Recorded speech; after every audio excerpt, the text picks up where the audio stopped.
रसूल अकरम सल्लल्लाहु अलैहि वसल्लम ने फरमाया, मोमिन जब सदका देता है तो ये चीज़ शैतान पर गिरा गुजरती है, जबकि सदका मुस्तहिक के हाथ में पहुँचने से पहले ही अल्लाह के हाथ में पहुँचता है। इंसान को बुरी मौत से सदका बचाता है। सदका से रोज़ी में इजाफ़ा होता है, कर्ज अदा हो जाता है, उम्र में इजाफ़ा होता है और 70 किस्म की बुरी अमवात से बचाता है। अल्लाह ताला इसके एवज़ 10 से लेकर 1 लाख तक गुनाह माफ़ करता है। जो शख्स सुबह को सदका दे, इस दिन वो आसमानी बलाओं से महफूज रहता है। अगर वो रात के पहले पहर में सदका दे तो उस रात वो आसमानी बलाओं से महफूज रहता है। माल की ज़्यादती का सबब बनता है। मरीज़ का इलाज सदका से होता है। और अगर कोई शख्स एक मुसलमान घराने की किफ़ालत करे और उसके खाने पीने लिबास का एहतमाम करे और इज़्ज़त व आबरू बचाए तो 17 हज से ज़्यादा सवाब का मिलता है। याद रहे कि इंसान का सीना जितना कुशादा होगा, उसकी कब्र भी इतनी ही कुशादी होगी।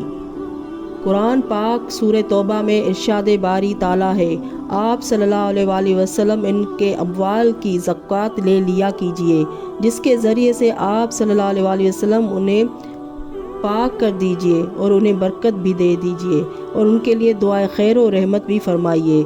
यकीनन आपकी दुआए खैर और बरकत उनके लिए बायसे तस्कीन और राहत होगी, क्योंकि ये हकीकत है कि अल्लाह आप सल्लल्लाहु अलैहि वसल्लम की दुआएं सुनने वाला और आप सल्लल्लाहु अलैहि वसल्लम के मर्तबे को खूब जानने वाला है। क्या उन्हें मालूम नहीं कि अल्लाह ही तो है जो अपने बंदों की तौबा को कबूल करता है और उनकी ज़कात व खैरात को भी लेकर कबूल कर लेता है।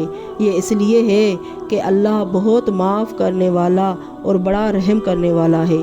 यानी उसको तुम्हारे अम्वाल की कोई ज़रूरत नहीं, मगर सिर्फ़ इसलिए कि तुम्हारे गुनाह माफ़ फरमाए और तुम पर रहम फरमाए, वो तुम्हारी खैरातों को वसूल फरमाता है।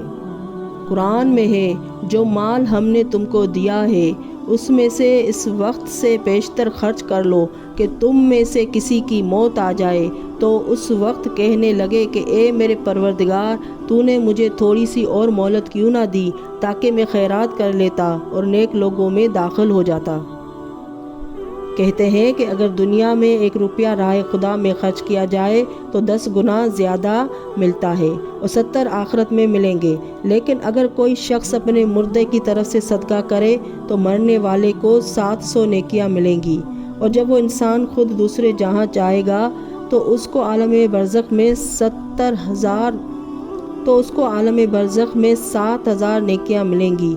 ये जान ले कि ये अल्लाह का कानून है, इसमें तब्दीली नहीं पाओगे। लिहाजा अपना और अपने खुसूसन अपने वालिदैन का सदका ज़रूर दिया करें, इसलिए कि दोनों जहानों में आप ही का फ़ायदा है। अल्लाहुम्मा सल्ली अला मुहम्मद व आले मुहम्मद।